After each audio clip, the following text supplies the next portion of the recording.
The geopolitics is actually becoming quite interesting. Global superpowers are fighting tooth and nail to gain advantage over the others. And one such metal that has the potential to transform the global economy over the next 2 decades, that is going to be copper. And copper today is rightly called as the red gold. उसके जो uses जो है, they are multifolds and they are going to be the key architect when it comes to the digital age that we all dream about. कोई developed country जो है, how they are thinking about global economy. They are thinking about economy in terms of artificial intelligence. They are thinking in terms of green energy, and they are thinking in terms of national security as well these days. And all of this requires copper as a strategic asset. Without this, all these things cannot be achieved. किसी भी commodity की जो value है ना, it depends on 2 factors. Demand and supply. Let's talk about the demand side. One thing is artificial intelligence. Artificial intelligence के अंदर ना हो क्या रहा है, सबसे ज्यादा जो requirement जो हो गई है ना, that is of the data centers. पहले traditional data centers बनते थे,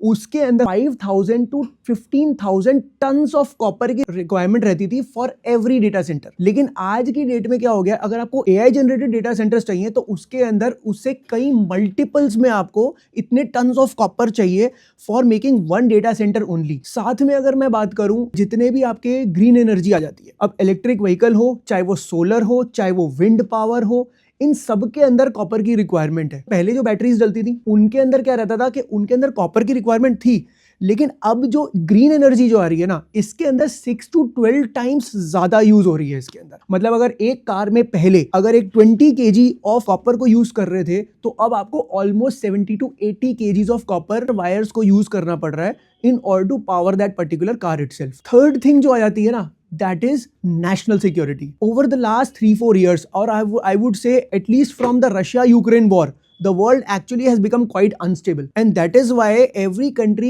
is trying to create their own defense systems. Defense के अंदर अगर इंडिया की भी बात करें तो इंडिया ने भी अपने डिफेंस के अंदर अपना फोकस को काफी इंक्रीज कर दिया है. इस पॉइंट ऑफ टाइम पर इंडिया का जो डिफेंस बजट जो है that is 6.2 lakh crore, and it is increasing at the rate of 13% year on year. आज की डेट में जो डिफेंस सिस्टम जो है, जितनी भी मिसाइल्स बन रही हैं, राइट, जितनी भी गाइडेड मिसाइल्स हैं या फिर आपके F-35 एयरक्राफ्ट हैं, वो तो यूएस के पास है, चलो इंडिया के पास S-400 है, जितने भी सारे जो फाइटर जेट्स हैं, इन सब के अंदर huge amount of copper is required. Why? Because they are all AI powered. F-35 जो एक F-35 का एक फाइटर जेट है, उसके अंदर 9 kilometres of copper wire required है. आपकी कंट्री अगर कॉपर प्रोक्योर नहीं कर सकती, that means the country can not hope to proceed on these kind of things. तो आप समझो कि ये किस लेवल पर डेवलप कर रहे हैं अक्रॉस द ग्लोब, जिसकी वजह से demand is going to explode into the future.